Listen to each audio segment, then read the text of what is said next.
Welcome back, everybody, to episode 101 of Taking Control. I am Anthony Kane, and I am joined by Ms. Rachel Lawler. It's been a while. On this fun triple-digit episode of Taking Control. It has been a while, Rachel. Woo. But we're excited to have you back on. We got a lot to dive into on this episode, and then a couple of housekeeping items at the end, so be sure to check that out as well. But to kind of get right into the news this week, we're going to jump into our first topic, which involves, I think, just about everybody at this point, and that has to do with Facebook. So we've talked about, months ago, maybe a year ago, that Facebook was toying with the idea or developing their own type of currency, their own type of payment system.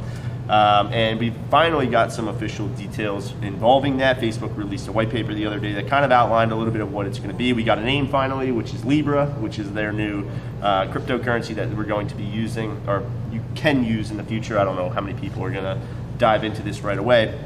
But ultimately what they're trying to do is tackle juggernauts like PayPal, like a Venmo, little things, Cash App, that's another one. Exactly. So those everyday things that we use to transfer money between friends and family, but also that a lot of businesses can kind of use as well, especially when you look at kind of international transactions. So Facebook released this Libra. Obviously, some things that Facebook have going for it is a massive user base. So they already have, millions and millions of people that use their platform. So it's not like they're necessarily going to have a shortage of users. It's just a matter of how many people want to adopt into this platform. So before we kind of get into our thoughts on whether we think it's going to succeed or not, I'll give you some quick details in regards to what it actually is. So of course, it's a platform that you'll be able to transfer money to and from your friends, your family, and businesses. It is international, so you can transfer obviously $100 and it'll convert to whatever the currency that it needs to convert to. They're looking for 2020, early 2020 for when this will be kind of pushed out to the public. But the big thing here is that they're really trying to eliminate as many fees as possible. And I know a lot of these platforms try to do that as well, whether it's a Venmo or a Cash App. The biggest thing is, well, which one's going to charge me, the least? And that's obviously something that Facebook has taken into consideration as well. It's funny that this is a timely story, because within days of, probably within hours of Facebook kind of announcing these details and making a lot of it final, they've already now have to appear again before the Senate to kind of explain what this is going to mean. Obviously, Facebook having this much control over data, now this much control over financials, it's a really, really big play for Facebook, and there's obviously little things that come into play. Rachel, you and I were talking before the show about how it's funny because we look at, Facebook has to go in front of the Senate, but really Facebook's user base is so much bigger than just the United States. Like the United States are just a snippet of the audience that it's going to not retain, but the audience it's going to grow to. Exactly. And if they were to make decisions, or laws or whatever it might be regarding Facebook, would it just affect us here in the United States? Would they be able to kind of, broaden that umbrella to Facebook in general? There's a lot of things that are at play.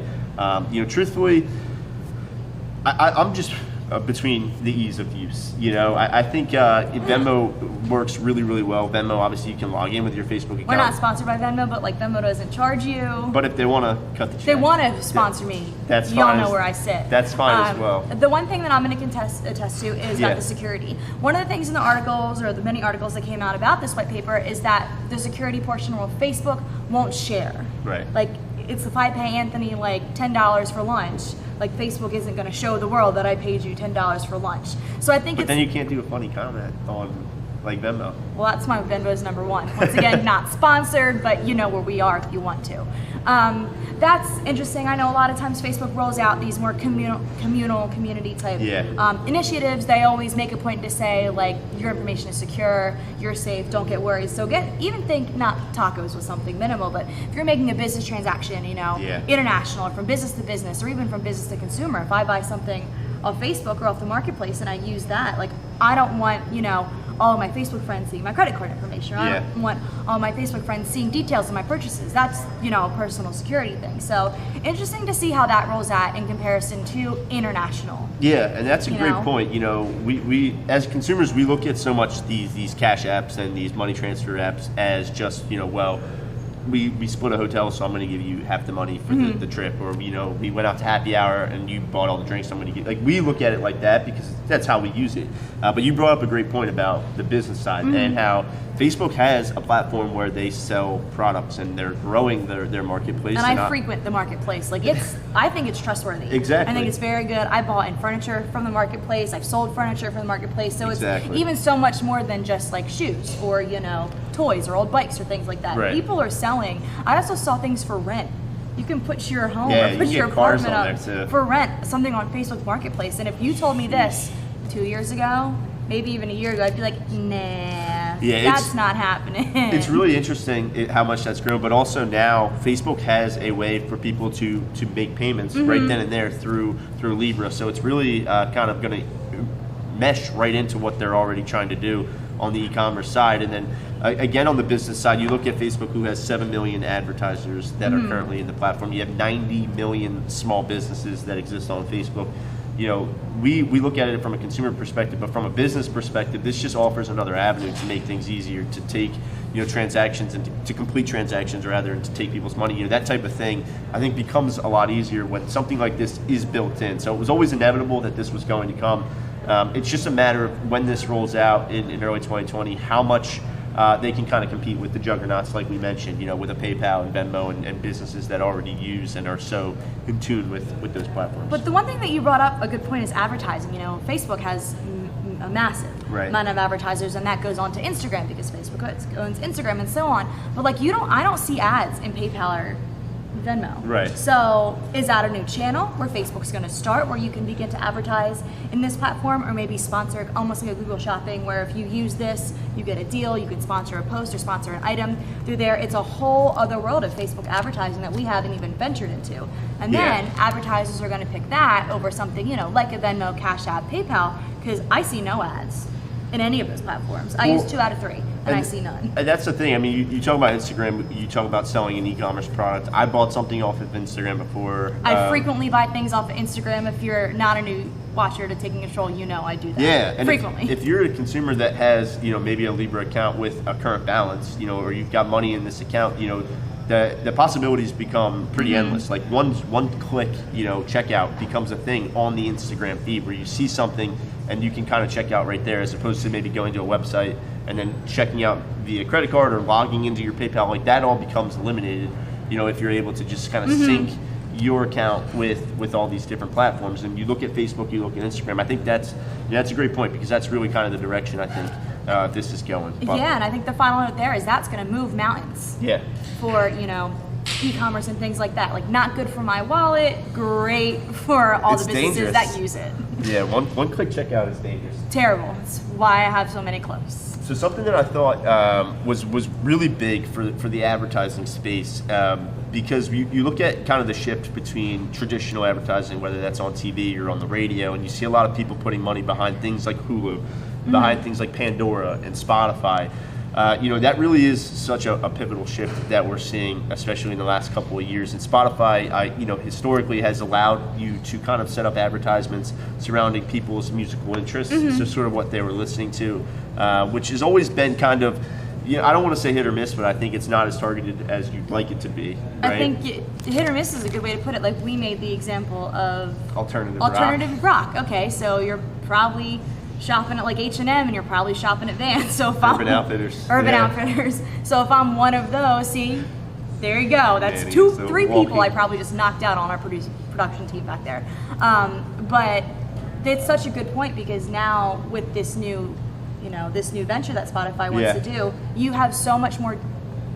I was gonna say targeting, but that's strategic targeting, like a Facebook, right? Where you can segment those audiences to like anything, I feel. Down to a T. So what Spotify is rolling out is, in addition to being able to target to people who, based on what they listen to from a music perspective, Spotify has really gotten into allowing podcasts to live on their platform, and now you can target advertisements based off of specific podcasts that people are listening to. And this, I think, opens up a lot of doors. Rachel and I both listen to podcasts. We were actually talking a little bit before the show about how when we listen to podcasts, obviously a big way podcasters make revenue is through advertisements. So companies will reach out to them, they'll sponsor their product in the episode itself. They'll talk about how great it is, or they'll give you a little spot on their show. And then you always get some sort of like coupon code. A discount and code. So it's a great way for them to track it. Exactly. To see any sort of ROI when, investing in these podcast advertisements. And the reason why that's always been so great, you listen to a lot of podcasts, and I almost all the time when I hear an ad, I'm like, that is a really cool product. I'm so guilty. I do that literally all the time. And it's because that brand specifically reached out to that podcast because they know who listens to it. They know it's millennials, or they know it's football players or whatever it might be. So I think you can learn so much about somebody from a podcast that they listen to, and this opens a ton of doors from an advertising perspective. You can just think about podcasts that talk about golf. I used that example before. If you sell luxury products, Rolexes or whatever it might be, obviously that's an avenue right then and there. You're getting in front of people who probably, the yearly income or whatever is probably a little bit higher, that type of thing. So you can really get specific with how these with this targeting in terms of podcasts. I think it's an interesting play because, like I mentioned before, if you have a product and you wanted to get into a podcast, you'd be paying, X number of dollars per 1,000 listens or whatever it might be. Or maybe you have a revenue split where you have a promo code and for every sale you get a portion of it or whatever it might be. This kind of takes a lot of that legwork of trying to locate and set up these relationships out of the picture, because you can just say, hey, I want to target podcasts that fit into this bucket, and then it's kind of up and running. So yeah. Now, you brought up a good point too, though, in that you don't get ads on Spotify. Oh yeah. So again, not sponsored at all, because I pay for Spotify, but I don't get any of that. So when I didn't pay for Spotify and I was just a free listener, I would get Spotify ads, all sorts of ads. Right. But now that I pay for it, the only ones I hear, and I frequent podcasts, I listen to podcasts a lot. I have a very long commute, and it's like the best way to handle that. But I hear at least, what do I say, 3 to 4 ads. And I list the podcasts that I listen to. They can go from 30 minutes all the way to 2 hours. Right. So, if I'm listening to a 2-hour podcast, that's only 4 advertisements. But if I'm not paying for it, they can stop that every 20 minutes if they really wanted to. Yeah, and that's just something to consider. There are a lot of people who we've kind of just bought into subscriptions nowadays, whether you have Netflix or Hulu or Spotify, Pandora, whatever it might be. We all have too many probably at this point, but there is a portion of the market that you have to consider isn't actually going to be getting advertisements on a platform like Spotify. So while this is a great step in the right direction, you also have to understand that the market is semi-split at this point between who's going to actually hear it versus who's never going to see that advertisement. So, and then the other thing I want to talk about is market share. If you take a step forward, if people are now doing business directly with Spotify, directly with Pandora. That's the other one. Yeah, that's the other big one. The market share, the price to be able to put your ads in podcasts might go down. Yeah. If a lot of people shift directly to doing business with these major companies, then the talent or the show might not make that money back, or vice versa, because then you're shifting. So a lot of tiers here, really interesting to see. I think it's a great move for Spotify just because it opens up a whole new venture of segmented audiences. So good for them. Yeah, definitely a ton of layers, like you mentioned. So we'll shift gears a little bit back to I guess search in general. We had to touch on Google at least once, and there was an awesome study that was done by the team over at JumpShot, and in conjunction with a little bit of what Rand Fishkin did over at Sparktoro to kind of analyze this data and break it down. But an interesting metric that the industry kind of monitors year over year is going to be how people behave when they search on Google. So what happens when you search something on Google? What's the typical user doing? Are they clicking on an ad? Are they clicking on position 1? And a number that I thought was really interesting, and one of the reasons why Rachel and I wanted to discuss it, was that this year the study shows almost 49% of users who search something on Google don't click on anything. And you might think, well, what are they doing? If they're not searching or they're not clicking on anything, what happens? Are they just closing it? And there's a couple of things that are at play that bring that number up every year, because every year that number gets higher. And one of them is, we talk about featured snippets. We talk about Google giving the answer right at the top of Google itself. So if you searched for, who was the, 5th president, I don't know who it was, but if you search that, I'd be real impressed if you just shout out that name. You'll get the name at the top of Google. Obviously, that's not going to warrant a click. No one's going to, click on anything. You see it all the time with like date and weather. Like, what is the weather? Like, you're just going to get the weather at the top. It's not going to warrant a click. So, that's certainly one component to why this number continues to rise, is people are just getting the answer given to them by Google, or what Google deems the answer. The other component is how much of a play Google My Business has come into play. That was going to be my point. Yep, so local is so big. We know the amount of people that are searching with Near Me and looking for businesses, services, companies near them has been on the rise every year.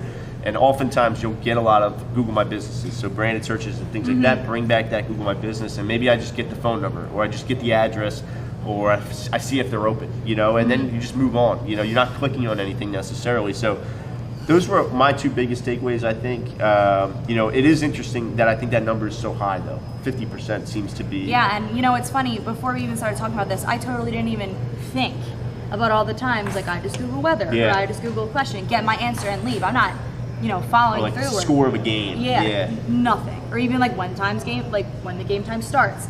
I've always thought that the Google My Business Knowledge Panel was so crucial. I think even before I started here, I would always just look for the Knowledge Panel. And even now, like doing branded searches and things and seeing that a company doesn't have one on there is shocking to me. I just think it's a total no-brainer. Everybody should have one. But yeah, I mean, it really speaks to the power of like what GMB has kind of become at this point. And to Rachel's, what she had mentioned before about, a business that doesn't have it, you can kind of see the impact already of how people behave. Obviously there's other things at play here, featured snippets, the quick, searches like weather that we talk about, but there's definitely a portion of that comes from the local aspect. There's definitely a portion that is people are just getting what they need on the search result itself, and they're not necessarily clicking through to anything. So I thought that was a really, really interesting point, and it's a great study that's done every year. Like I said, that number's continued to go up, and we'll see if it ever passes over half of all searches don't result in a click. That'd be a really interesting component.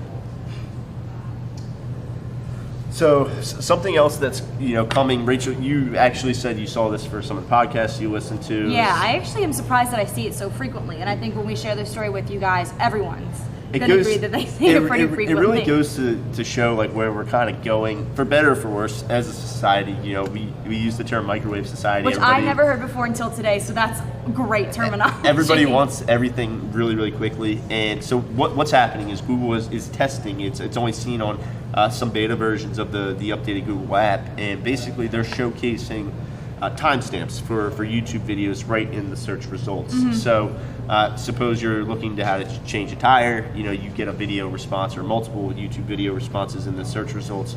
Google will actually try to showcase timestamps where they're available. And I say where they're available because it is up to the user who's making the video and publishing it to, of course, list timestamps in their description. But I think it's a really interesting move. I think it's something that definitely gets rolled out because, again, someone's looking for a how-to. They might not want to watch an 18-minute video. They might just want to know, like, share, subscribe, etc. Exactly. They don't want to go through the 2-minute spiel. Of influencers. Exactly.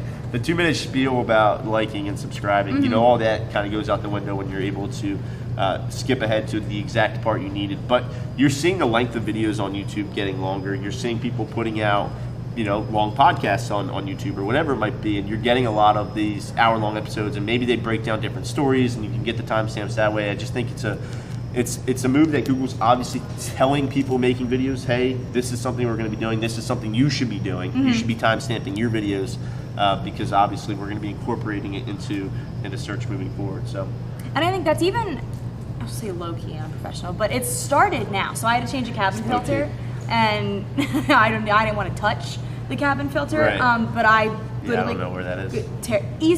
Easy because I YouTubed it, but all I did was Google 2017 Honda Civic cabin filter change, and my result was a video, and the top of the search page, it was a video, and then you saw like the time span bar, and then it was just chunked. So it was like colored red at the duration of where they were telling you exactly how to change the cabin filter.